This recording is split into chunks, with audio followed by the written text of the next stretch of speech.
There is a structural innovation that has cooled buildings by 30 degrees Fahrenheit in deserts that reached 120 degrees. No compressors, no electricity, no monthly bill arriving at the end of the month. Just water, air, and a tower of mud brick that has operated continuously for 3,000 years. This technology was not lost to time. It was not made obsolete by something better. It was buried by an industry that realized a building capable of cooling itself is a building that never needs to send you a bill again. In this video, you are going to understand exactly how this atmospheric engine works, why a century of financial interests conspired to remove it from modern construction, and how you can build a functioning version yourself for under $500. The physics never changed. Only the incentives did. Let us follow the AIR. Picture the city of Yazd in central Iran. The year is roughly 1000 BCE. Summer temperatures regularly exceed 115 degrees Fahrenheit. There is no electricity. There will not be electricity for another 3,000 years. Yet the families living in these mud brick structures are not dying of heat. They are comfortable. And the reason is standing above their rooftops right now. These towers are called Badgirs, wind catchers. Some rise over 100 feet above the roofline, with multiple openings facing every cardinal direction to capture any available breeze. They are not decorative. They are not ceremonial. They are precisely engineered thermal machines, built from mud, brick, and ceramic, that have operated continuously for millennia without a single replacement part. Here is the physics. Hot desert wind enters through the tower openings at the top. Inside the shaft, that air passes over surfaces kept continuously wet by water fed from underground channels called qanats, aqueducts carved into the earth that stretch miles into the distant mountains. As the hot air contacts those wet surfaces, the water evaporates. Evaporation is not a gentle process. It is a violent absorption of thermal energy. The heat is pulled directly out of the air. The air cools. It becomes denser and heavier than the surrounding atmosphere. And because dense air sinks, it falls. It drops through the tower shaft and flows directly into the living spaces below. No pumps, no fans, no moving parts of any kind. Geometry and physics are performing the work that a 3-ton compressor performs in your home today.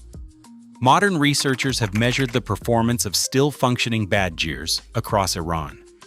Interior temperatures run 20 to 30 degrees Fahrenheit below exterior conditions on peak summer days. And this was not a Persian monopoly on intelligence. Ancient Egypt built identical structures around 1300 BCE.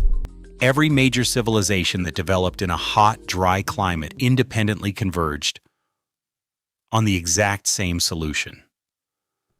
When engineers separated by thousands of miles and thousands of years arrive at the same answer, that answer is not primitive. That answer is correct. The death of passive cooling did not happen by accident. It happened by business model. In 1902, a young engineer named Willis Carrier installed a machine in a Brooklyn printing plant. Its original purpose had nothing to do with human comfort.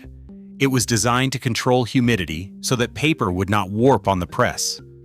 But Carrier understood what he had.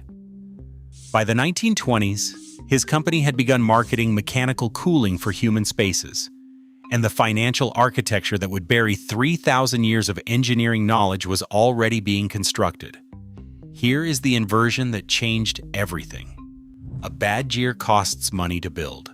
Significant money, because it is a structural feature of the building itself, not a plug-in appliance. But once it is built, it is finished. The building cools itself forever. There is no ongoing expense, no monthly invoice, no service contract, no consumable component that degrades on a schedule engineered to require replacement. Mechanical air conditioning inverts this equation entirely. The equipment itself is relatively affordable. The real product is not the machine. The real product is the dependency. Every hour the compressor runs, it consumes electricity. Every few years, the refrigerant needs recharging. Every 15 to 20 years, the compressor itself fails and must be replaced. The machine is not a purchase, it is a subscription you cannot cancel. Equipment manufacturers understood this. Electric utilities understood this. And after the Second World War, when American building codes were being written for an entirely new suburban housing stock, both industries were present at the table. Passive cooling fit nowhere in those frameworks. It had no UL listing. It had no Energy Star rating.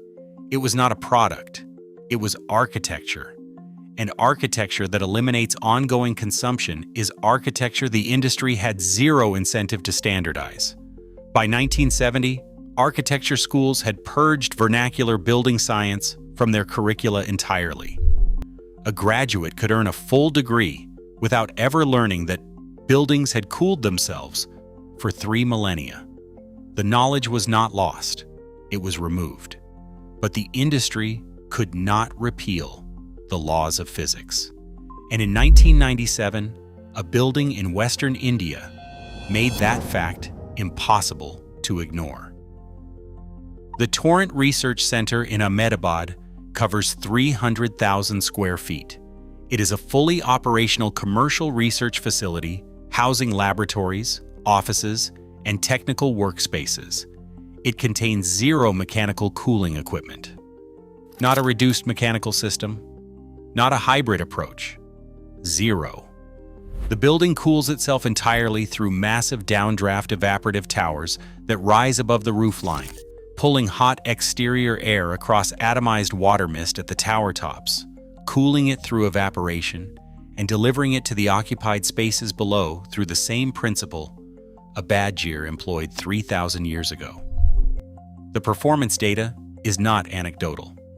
When exterior temperatures exceed 110 degrees Fahrenheit, interior spaces maintain 78 to 82 degrees. The building has operated continuously for over 25 years. Total energy consumption runs 68% below a conventionally air-conditioned building of equivalent size. The construction cost ran approximately 7% higher than a standard build. Within 4 years of opening, that premium had been entirely recovered through energy savings.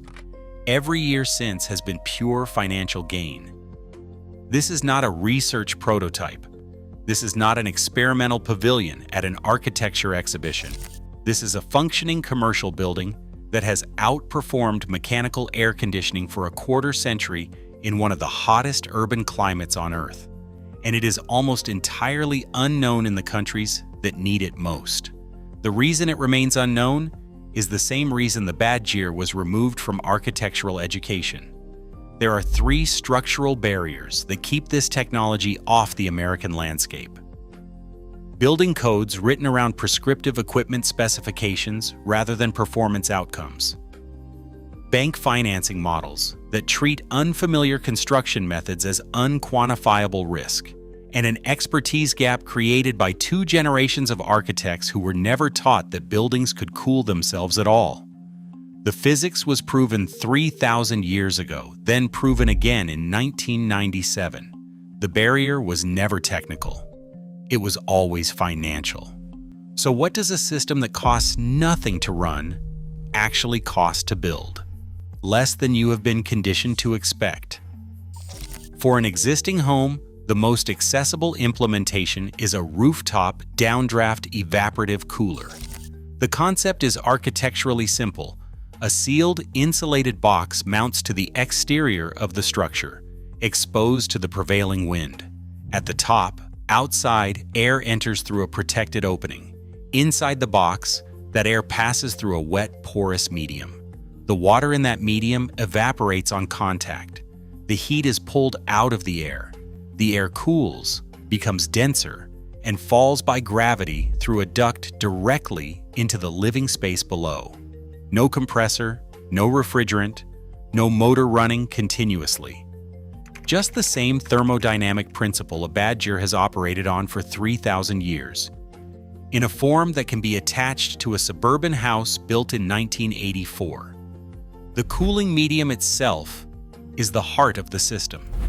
Rigid cellulose pads, the same material used in commercial evaporative coolers for decades, maximize the surface area that wet air contacts during its passage through the box. The wetter the medium and the drier the incoming air, the more aggressive the heat transfer. On a 100 degrees Fahrenheit afternoon in a low humidity climate, the air exiting the bottom of that box can be 30 degrees cooler than the air that entered the top. That is not an estimate. That is measured thermodynamic performance. For dramatically enhanced results, the rooftop unit is paired with a buried ground intake pipe, a length of PVC pipe buried several feet underground, running from a shaded area of the property toward the home's foundation, acts as a geothermal pre-cooler. At that depth, soil temperature holds at a near constant 55 to 60 degrees Fahrenheit, regardless of what the surface temperature is doing. Air drawn through that buried pipe arrives at the evaporative unit, already partially cooled before the evaporation process even begins. The total material cost for a complete system of this type sits between $500 to $1,000. A standard central air conditioning system costs $15,000 installed and begins generating monthly electricity bills from the first day of operation. The physics of both systems is identical. The financial architecture surrounding them is not. Before committing to this system, there is one variable that determines whether it performs or fails entirely: humidity. Evaporative cooling is a thermodynamic process that depends on the atmosphere's capacity to absorb additional moisture. In a dry climate, that capacity is enormous. The evaporation is rapid, the heat absorption is aggressive, and the temperature drop is dramatic. In a humid climate, the atmosphere is already saturated. Evaporation slows. The cooling effect collapses. The system that drops interior temperatures by 30 degrees Fahrenheit in Phoenix becomes largely ineffective in Miami. Average summer humidity below 40% places a home in optimal territory for this technology. Between 40 and 60%, the performance is reduced but still meaningful. Above 60%, evaporative cooling is the wrong tool, and thermal mass strategies combined with night flushing become the more appropriate solution for that climate. For homes in qualifying climates, the maintenance profile of this system stands in stark contrast to a mechanical compressor. A conventional AC unit requires annual professional servicing, periodic refrigerant recharging, filter replacements on a regular schedule, and an inevitable compressor failure, somewhere between 10 and 15-year mark, that routinely costs more to repair than the machine is worth. The evaporative system has no refrigerant, no compressor, no motor subject to wear, and no components engineered with a commercial replacement cycle in mind. The maintenance demand is minimal by comparison, and entirely within the capability of the homeowner. The operating cost comparison is where the financial case becomes impossible to dismiss. A small recirculation pump running intermittently through the day consumes approximately 3 to 5 cents per hour of cooling at current utility rates. A standard central air conditioning system running the same period costs 30 to 50 cents per hour. Over a 4-month cooling season running 8 hours per day, that difference accumulates to hundreds of dollars annually, compounding every single year of ownership. The machine was never the sophisticated solution. It was always the expensive one. 3,000 years ago, engineers solved cooling without electricity. The industry did not improve on that solution. It replaced it with a dependency. The physics never changed. Water still absorbs heat when it evaporates, dense air still sinks, and the atmosphere still moves for free. A building that cools itself generates no monthly revenue.